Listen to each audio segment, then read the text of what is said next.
If there is one part of New Zealand which appears to be having an especially passionate love affair with the sport of basketball just at the moment, and it's a most unlikely place, given the fact that it is one of the great provincial bastions of New Zealand rugby, it's this town, New Plymouth. It's hard to imagine, given the proud tradition and great strength of rugby in Taranaki, that any winter sport especially could rival rugby for popularity. But apparently that's what's happened. New Plymouth has become a city besotted with its very successful National League team. It appears just about everyone, from the very young to the not so young, is into basketball in some shape or form. Patrons will queue outside the New Plymouth YMCA for hours on Saturdays, rain, hail or darkness, for a ticket to watch the home team play. It's been known that some fans queue for up to 6 hours, arriving here as early as 2 o'clock in the afternoon, just to make sure of a seat for a match that doesn't start until 8.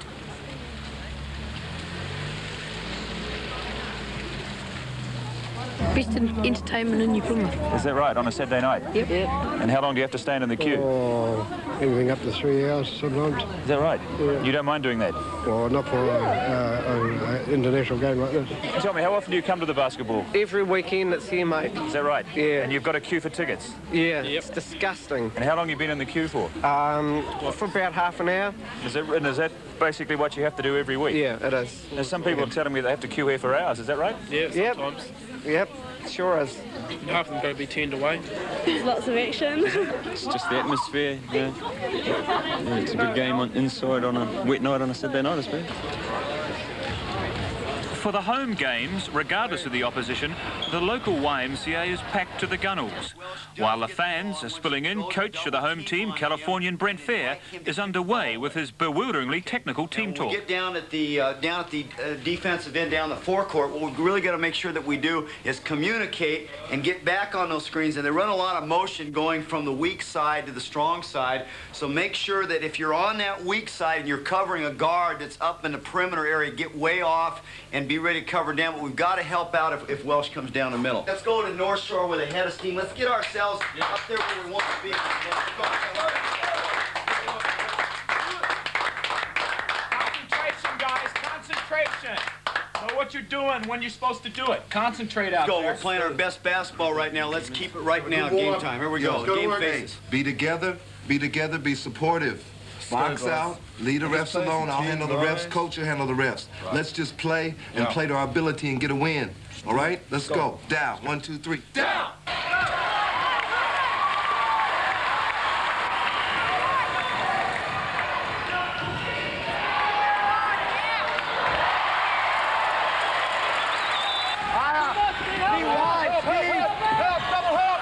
Help down, help down. Good job. Come on in. Active on. That's the one, Lou. Weak side, Steve. Weak side, Steve. Whoever claimed New Zealanders have difficulties showing emotion obviously hasn't visited the New Plymouth YMCA on a Saturday night. Well, you know, there's no doubt that we have a lot of support. I think that the support, though, is something that it keeps the players going during the week. And, you know, there's a lot of pressure in this community. I remember earlier in the season after the Saints game, it wasn't a pretty week after our Waikato loss. You know, but the majority of them are behind you, win or lose, but there is a sense of pressure, and I think that that's good if it's channeled properly.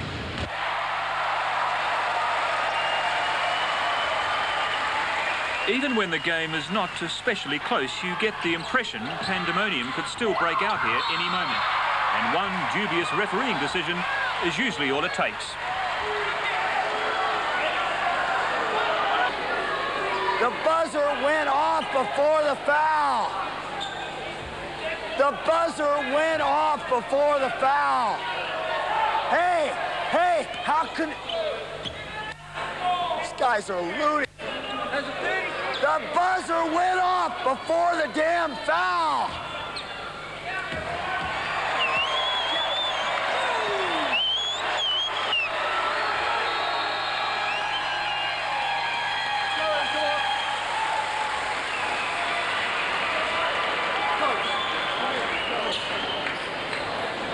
I want the ball in the post, and I'm tired of asking.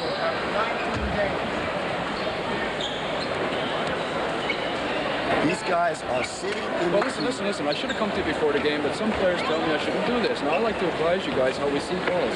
3-second calls are being made this year. If the 3 guy, seconds. Listen. If the guy doesn't get the ball, he can't gain an advantage. He's sitting in the car key for 5-6 seconds to call. That's the rule. This game's under protest, if that's the case. Okay. If that's the case, we're going to put this game under protest. The rule is that the guy is not allowed to sit in the key. He's in there 6-7 seconds. For Christ's sake. Bullshit. The call isn't being made this year. What in the hell is he talking about? You just referee the game to see it. But sure, you're not affected by it? No, not at all. But I mean, some of these guys seem really very abusive. If they step over the line, then they'll get a technical. Do you feel personally offended by what they say? You don't hear it half the time. There's so much noise you can't hear what they're saying. You know their mouth's working, but you can't hear the words. And it doesn't affect the way you referee the game? Not at all. If they become too heavy, would it not actually perhaps subconsciously work against them? If they become too critical and offensive? Well, if they step over the line, they'll get a technical foul, and that usually is the end of it. If they step over the line, you've got a point. There's the line, and if the toe goes over it, that's it. Why do these fellas say the standard refereeing in New Zealand is poor? Is it, in your opinion? No, I think you've got to look at how New Zealand referees perform overseas. And internationally, our standard is as good as anywhere else.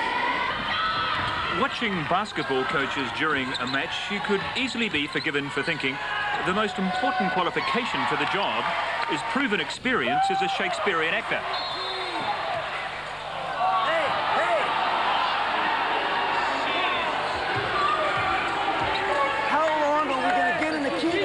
For 6 or 7 seconds at a time. Can't you see that? Shit! How can you not see that? Passion, energy and success are all part of the New Plymouth recipe for success. I think it's the success aspect. If you're successful, then people want to support you, and it's as simple as that. And in the last few years, since we've made First Division, the Saturday night entertainment, or the best entertainment, is usually down at the YMCA, and that's a fact of life. Okay, my thumbs are down. When I pass the ball, the thumbs come out, and I shoot the ball off my fingertips. Okay? So my thumbs are down, thumbs are coming out, right off your fingertips. For all his courtside histrionics, Brent Fair is essentially a very quiet, mild-mannered Californian who lives his life for basketball and spends his weekdays travelling the Taranaki province, spreading the gospel. Getting low, which is... Well, I've never seen a place where there's more talent from top to bottom, especially here in Taranaki.